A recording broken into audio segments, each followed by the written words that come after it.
आज हम थर्मोडायनेमिक्स का सेकेंड लेक्चर स्टार्ट कर रहे हैं, जिसमें हम पढ़ेंगे थर्मल इक्विलिब्रियम के बारे में। इसके बाद हम पढ़ेंगे जीरोथ लॉ के बारे में। सबसे पहले थर्मल इक्विलिब्रियम, जिसको हिंदी में ऊष्मीय साम्य कहते हैं, जीरोथ लॉ, इसे शून्य नियम या शून्यांकी नियम भी कहते हैं, इसके बारे में हम पढ़ेंगे। तो पहले बात करेंगे अपन थर्मल इक्विलिब्रियम के बारे में। क्या होता है थर्मल इक्विलिब्रियम? तो बच्चों, इसके लिए आपको एक डायग्राम, मान लीजिए हमारे पास एक कोई सिस्टम है, ये कुछ इस तरह का सिस्टम है, क्यूबॉइड की शेप में, और इस सिस्टम के साथ मैंने एक और सिस्टम यहाँ पे रख दिया। ये कांटेक्ट में रखा दोनों सिस्टम को, और ये दोनों सिस्टम थर्मल सिस्टम कहलाएंगे, क्योंकि हम इसमें हीट के कन्वर्जन यानी कि ट्रांसमिशन और कन्वर्जन भी कह सकते हो आप, के बारे में बात करेंगे, इसलिए हम इसको थर्मल सिस्टम कहेंगे। हमारे पास ये दो सिस्टम है, पहला ये फर्स्ट सिस्टम है, जबकि दूसरा ये सेकंड सिस्टम है। सिस्टम को हिंदी में निकाय कहते हैं। तो यहाँ दो सिस्टम है, इन दोनों सिस्टम के पैरामीटर्स को हम कंसीडर कर लेते हैं। इसका प्रेशर है P1, वॉल्यूम V1, टेम्परेचर है T1, जबकि दूसरे का हमने कंसीडर किया P2, वॉल्यूम V2, टेम्परेचर है T2। ये हमारे पास दो सिस्टम है। अब इन दोनों सिस्टम को सबसे पहले हमने इसको कांटेक्ट में रखा, एक दूसरे के कांटेक्ट में रखा। तो कांटेक्ट में रखने से यहाँ अगर T1 is not equals to T2, लिख लेते हैं इफ, यदि T1 T2 के इक्वल नहीं है, हो सकता है T1 ग्रेटर हो T2 से या T2 ग्रेटर हो T1 से, कोई भी हो सकता है। यहाँ T1 ग्रेटर हो सकता है या T2 ग्रेटर हो सकता है।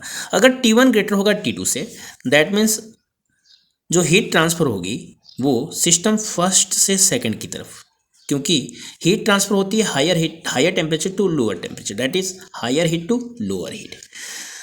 बट दूसरे कंसेप्ट के लिए जब T2 माफ़ कीजिए ग्रेटर देन होगा, जब T2 ग्रेटर देन है T1 से, तब हीट T2 से T1 की तरफ ट्रांसफ़र होगा।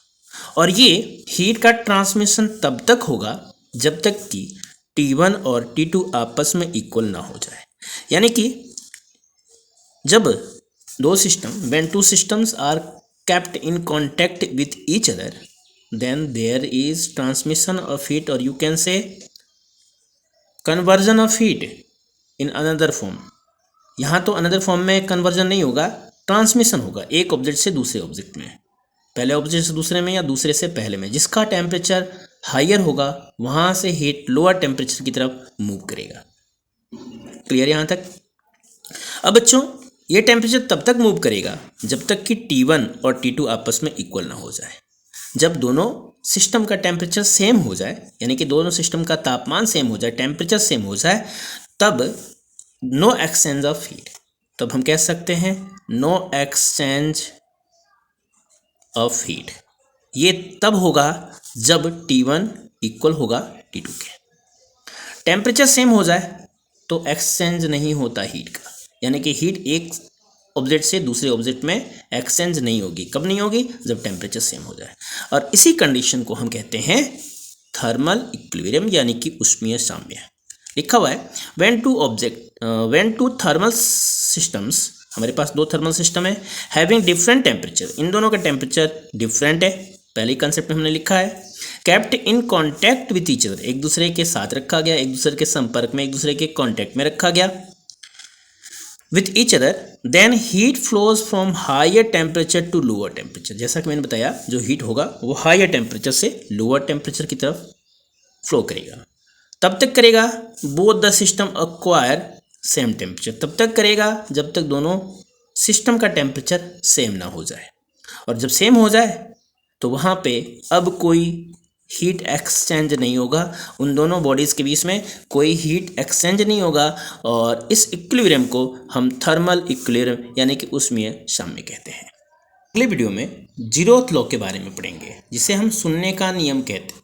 ये शून्य का नियम थर्मल इक्विलिब्रियम यानी कि ऊष्मीय साम्य पर आधारित है। क्या होता है, कैसे होता है, इसके लिए आप बने रहिए मेरे साथ। अगर आप चैनल से नहीं जुड़े हो, नए हो, सब्सक्राइब नहीं किया है तो सब्सक्राइब कर लीजिए, बेल आइकन को दबा दीजिए, ताकि आने वाले वीडियोस की नोटिफिकेशन भी आपको मिल सके। Thank you so much.